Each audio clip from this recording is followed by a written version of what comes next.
Hey everyone, how's everyone doing today? It's been a minute since I've uploaded on YouTube. It's the last time I uploaded was a few months ago. Damn, time flies fast. But anywho, I am back. I apologize. I was just dealing with some stuff behind the scenes, especially in the financial department, as many of you guys are giving with this current recession that we're going through. It's been a hot mess. But yeah, I'm here and I hope everyone is doing well. So I got a lot of positive feedback from my part one of the Winx season four rewrite. I personally want to thank you guys, for the engagement, for, encouraging me to continue doing this, as well as giving me feedback from this. It helps me to progress better as a YouTuber. I'm always looking to grow and become, better. So thank you so much. I really, truly appreciate it. And as I mentioned before, before I do that, hi everybody. For those who don't know, my name is Sailor Mermaidix 24. I am an illustrator, YouTube content creator, as well as a soon-to-be animator. I draw various things and currently now am working on doing a rewrite of franchise that I like, such as Wings Club. I am working on a Final Fantasy VII remake rebirth rewrite, as well as still in the works, but Legend of Korra, and maybe branch out to other stuff as well. So as I said, we wrapped up, part one of the season four rewrite. Now we're entering to part two, which is the Believix arcs. So this is episode 15. We're going to start up with a single episode.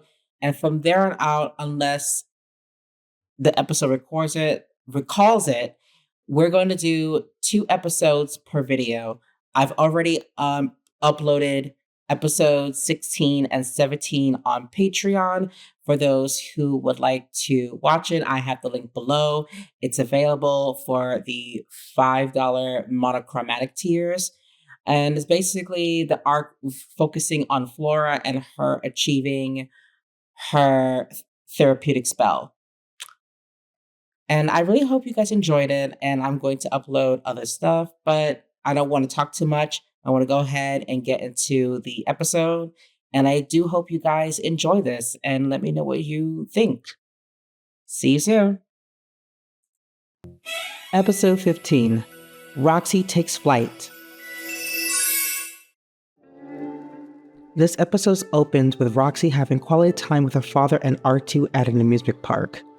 Klaus expressed how happy he was to spend time with Roxy since he's constantly occupied at the fruity music bar. Roxy said moments like this she wished she had more time with her father and R2, saying that she can't remember the last time she had this much fun since she was little. Klaus feels guilty telling Roxy that those were the best years of his life, but it's been hard for him to hold down and provide for them along with R2 by himself. Roxy understood, saying that it's something she never held against him and was very grateful for it.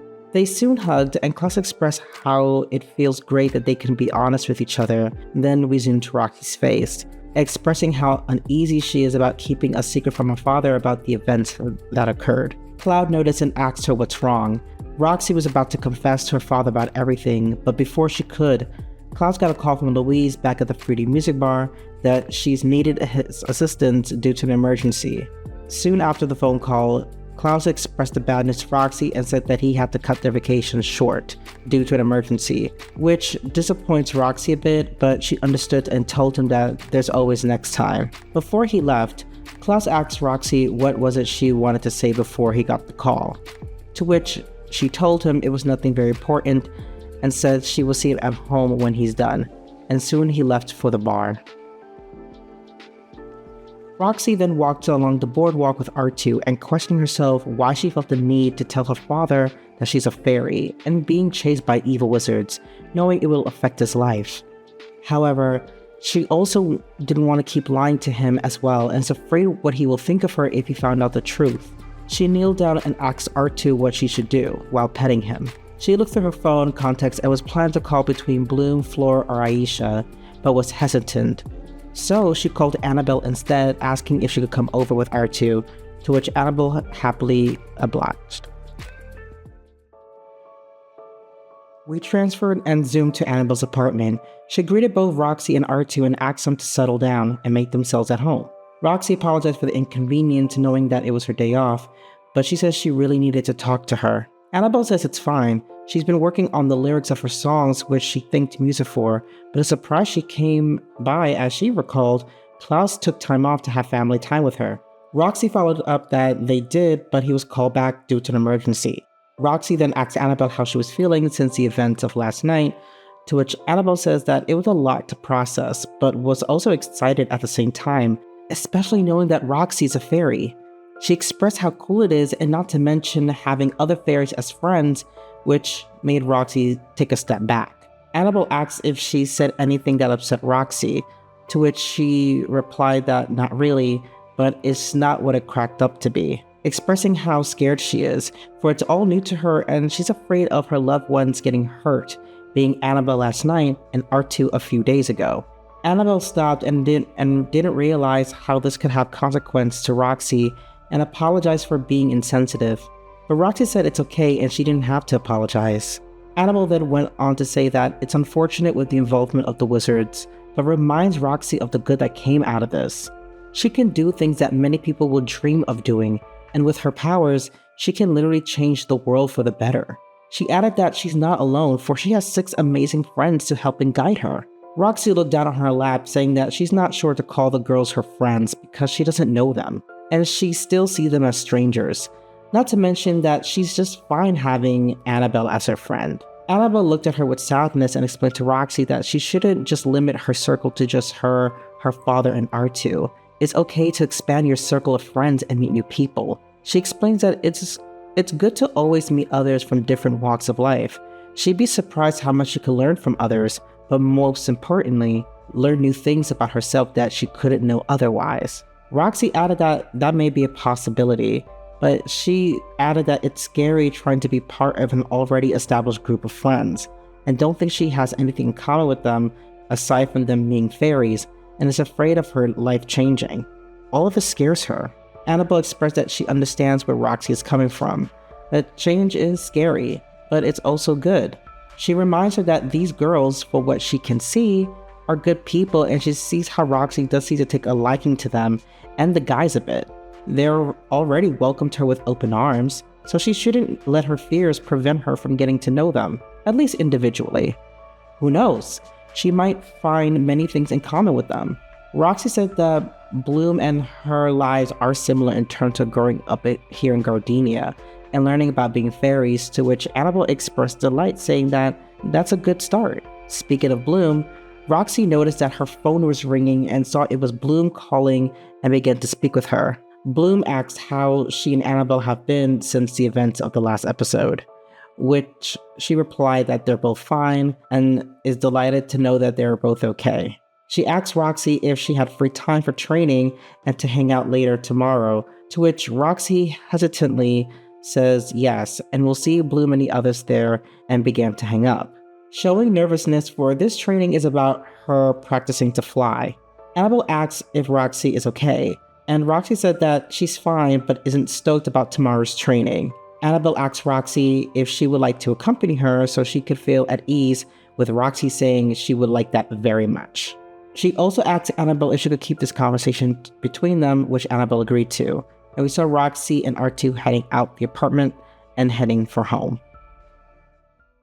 The next day at the Gardenia outskirts, the Winx specialists were preparing for their next training.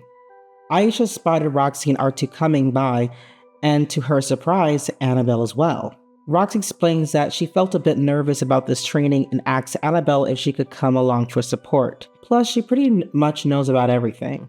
The Winx specialist found it no problem and happily welcomed her, but advised her to stay clear when they train, for they don't want her to get hurt. Annabelle understood and expressed how exciting this whole thing is, to which Stella replied saying that they'll try not to disappoint her. The girls soon transformed into their Believix to test out their new Speedix wings. Tegna states that she doesn't see the point of having these wings, for speed in their default wings are just as fast. Misha says that may be a possibility, but they won't know until they try them. Both Musa and Stella volunteered to race each other with their new Speedix wings. They were both thrilled and terrified of the amount of speed and power the wings have in them. Tekna timed them once they returned and said that they nearly flew at 5 seconds, which is way faster than their default wings. Soon, everyone noticed that Stella and Musa looked tired and kneeled to the ground and show how their Speedix wings transformed back into their default wings. Musa expressed how much energy the wings took out of her. Stella commented that how this fatigue felt like similar to when they first received their Charmix. Annabelle then asks what's a Charmix, and Flora then explained what it was along with the other fairy forms that a fairy can reach, which caused her to be excited, and asks if Roxy can attain these forms as well, to which Flora says absolutely, but that usually happens over time. Roxy is seen groaning, not looking forward to any of that. After testing out the Speedix wings, the boys are seen training with the girls until it was time for Roxy's first flying lessons, which Roxy has shown that she's not a big fan of. Tekna and Flora demonstrated to her how to use your wings and the importance of trusting them, for if you can't trust within yourself, you won't be able to fly. Roxy, out of desperation, asks why she should fly, which made everyone look confused. Tekna pointed out that flying can help you travel faster, evade enemies, and so on, which should be obvious, and stated what other reasons for fairies and other flying creatures with wings incapable of flight will have them. Roxy is seen asking another question but was cut off by Stella telling her to quit stalling the lesson, which we see Roxy getting annoyed with. Stella gets where Roxy is coming from, for she didn't like heights despite being a fairy, but she grew out of that because she trusts her wings and by extension herself. Roxy clapped at Stella saying that she didn't ask for her input, which upset Stella, and the two began to argue once again. Flora chimed in to break up the fight and informed Roxy that Stella is correct and sooner or later she's going to learn how to fly, but she and Tekna are here to help her. Roxy, looking at Flora, begins to cool down and agrees to begin the lesson. We see Roxy attempt to fly, but like the last episode, could barely get herself off the ground, growing frustrated in the process. Flora went to her and began to tell her to close her eyes and meditate. Let the stress go and focus on her wings lifting her off the ground. Don't force anything and just feel it. As soon as she started, we saw Roxy relax, taking deep breaths, and then her wings began to flutter and lift her off the ground. Everyone was in awe and Annabelle excitedly told Roxy that she was flying. Roxy began to open her eyes and saw that she was away from the ground and was flying mid-air. A bit shocked at first, but she noticed how incredible the view of the Gardenia outskirts was during twilight time and expressed how beautiful it is.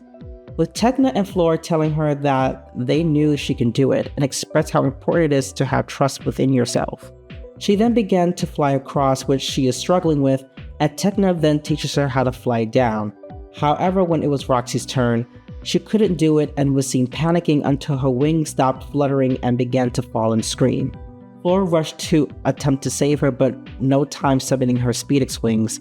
Tekna then created a web cage around her and brought her back to the ground, with everyone relieved that she's safe. Still shocked by what happened, Roxy said she calls it quits for today and rushed towards Annabelle. The wings felt disappointed what happened and thought that maybe they're not cut out to be teachers after all. Healy and Naboo reminded them that they did their best and also remind them that this is all new to all of them, and said how Roxy, despite her fear of flying, did well on her first day, and soon she'll be soaring through the sky before she knows it, but for now, it's best to give her some breathing room. The gang had decided that it's best to wrap up today's lesson and head back to Gardenia. We jump to the abandoned factory in Gardenia at night, where Ogeron is seen lashing out with frustration by blasting various objects on walls, angry that they can't seem to absorb Roxy's magic nor capture her. We see the other wizards are looking terrified of Ogeron's temper, and again whisper on how the rate this is going, Roxy won't be the only fairy on the planet, followed by Dumont said that all their attempts have failed, and said under his breath, "If only he were here, we will have a chance of a success." Ogeron unfortunately heard what Dumont has said, and it seemed to enrage him so much that he charged towards Dumont, grabbed him by his throat, and smashed him towards the wall, reminding Dumont that he's not here anymore, and he'll never be, and told Dumont that if he valued his life, he better not mention or reference him ever again, as his eyes began to glow red. This terrified not only Dumont but Anakin and Gatlos as well. After he stormed off outside, Gatlos told Dumont that he needs to be more careful when mentioning him around Oberon's presence, to which Dumont states that he got the memo and walked out on the opposite side of the room, holding and massaging his neck. Above them, however, we see the same two mysterious figures from the last episode witnessing what occurred. One of them commenting how Oberon didn't change much, and the other agreed with him, chuckling.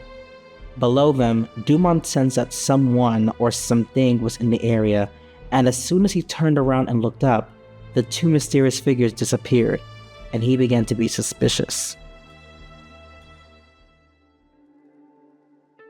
Now we transition to the girls' loft, where they, along with Roxy and Annabelle and R2, came inside feeling exhausted from today. Musa was looking forward to going out tonight, but today's training took a lot out of her, and the other Winx agreed. Bloom came up with the idea that they could throw a slumber party instead, saying that it's something they haven't done since their time as students at Althea, which got the girls excited. Tekna added that it would be just like old times with the 6 of them, but stopped herself, forgetting that Roxy and Annabelle were here, and asked if they would like to participate. Roxy looked unsure, but before she spoke, Annabelle said that she'd love to, which made Roxy a bit annoyed. Bloom sees this and asks if Roxy is okay, to which she responded that she is, but she's not sure because she's never done this type of thing before. No one has ever invited her to anything. Plus, her father would probably be worried about her. Annabelle stepped in and told Roxy that she can call Klaus and tell him that Roxy and R2 will be sleeping over at her place, to which Roxy isn't comfortable with. She hates to lie to her dad. But Annabelle responded that it's okay to tell a little fib from time to time. Besides, she's already keeping a secret from him of her recent activities, so this is pale in comparison. She excitedly said that it's not every day to be invited to a slumber party with magical fairies. Roxy still feels unsure about this, but guess it wouldn't hurt this one time, which excited Annabelle and the girls, aside from Stella, who's still upset about the argument. Before they started their pajama party, they noticed an ominous dark presence appeared in front of their loft, which appeared to be some form of shadow-like creatures emerging from the ground. The girls picked up what's going on and asked Roxy to stay behind to protect Annabelle while they investigate. As the girls went outside, cloaking themselves with the invisibility spell, and before they began to transform, 2 of the shadows began to directly attack Bloom and Stella and knock them unconscious. Musa and Aisha rushed towards them to wake them up, but no prevail, and notice that they're surrounded by the shadows. They quickly transform and attempt to use their magic, but it don't seem to take effect and are having trouble defeating them.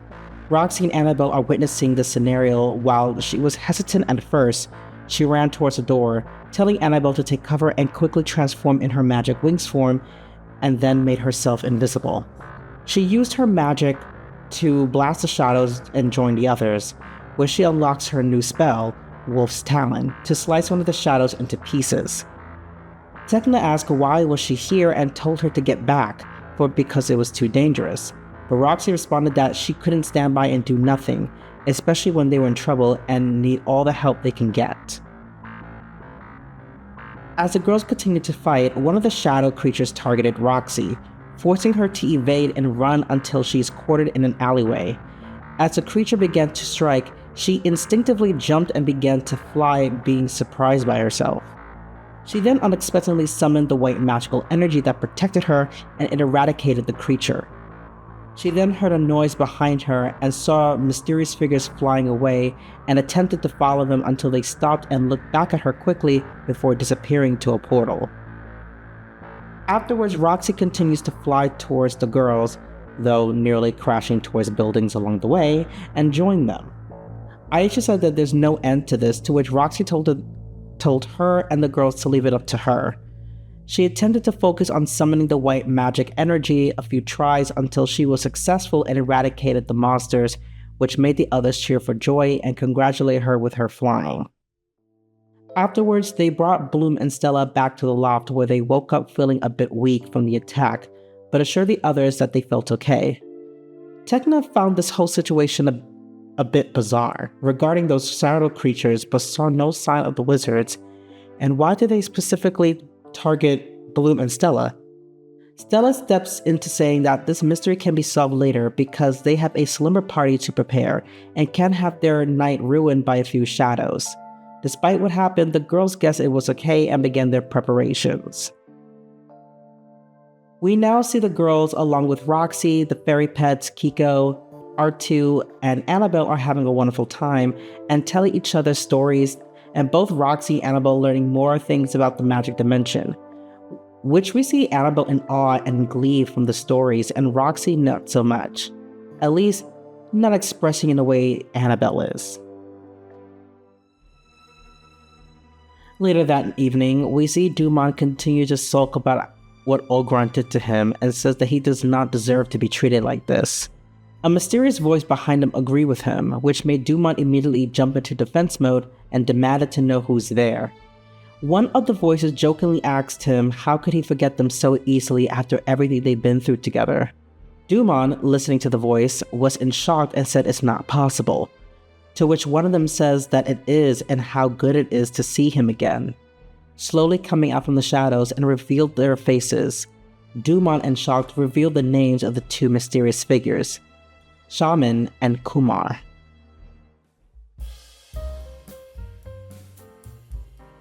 Okay, so that was episode 15 of the Believix arc of the season 4 rewrite. I do apologize for taking so long. I was dealing with some stuff behind the scenes, but I am very happy that I finally got it out, and I am looking forward of you seeing this, and as well as the future episodes, as well as other rewrites that I'm working on. Episodes 16 and 17 is currently done in terms of audio. If you are looking to listening to it, you can subscribe to my new Patreon page, and as well as the upcoming Final Fantasy VII, and still working on the Legend of Korra rewrite. But I just want to thank you guys so much again for your patience. It really means a lot to me. And also, I would like to shout out to my first 7 Patreons who subscribed to my Patreon. I'm very excited. So I want to shout out to Mortal, Max Phoenix, Helia Linthea, Jared Robinson, Missy the Green Ranger, Ryan, and Carrie Ann Smith. Thank you so much for your support. It means a lot. It means a lot to me. I'm really excited, and I'm definitely looking forward of continuing to make you guys content that you enjoy. Thank you so much for sticking with me in this wild ride. I do promise to put as much content as I possibly can, so you guys will get the time of your life. Again, thank you so much. This is truly an amazing moment for me. And I'll see you guys in the next video. Bye!